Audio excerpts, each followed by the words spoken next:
ষষ্ঠীর দিন লুচি করা হয়েছিল। আর আমি লুচি খাই না, মানে আমার পছন্দ না। বাট বাড়ির সবাই লুচি খেতে খুব ভালোবাসে। লুচি খেতে অবভিয়াসলি মোটামুটি সবাই ভালোবাসে, বাট আমি জানি না, আমি এক্সেপশনাল, আমার ভালো লাগে না। তো এখানে আমি, বুনু, ভাই সবাই বসে গেছিলাম খাবার নিয়ে। সেটা ছিল ষষ্ঠীর সকালে। আর আমি যেহেতু লুচি খাইনি, সেহেতু আমি মুড়ি আর তরকারি খেয়েছিলাম, আর এখানে লুচি তরকারি খেয়েছিলাম, তার সাথে তো নাড়ু মাস্ট খেতেই হবে।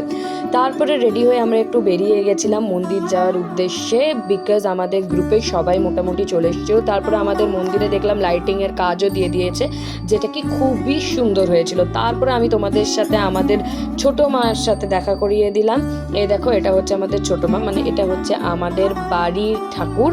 আর প্রচণ্ড মন খারাপ লাগছে, কারণ কি এতদিনে তো বিসর্জন হয়ে গেছে, তো ঠাকুরের জন্য সত্যি খুব মন খারাপ লাগছে। আর এটা হচ্ছে আমাদের বড় থানের দুর্গা মা, বড় মা।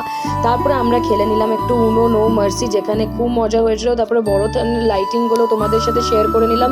বড় blog posted, go and watch it. Bye bye.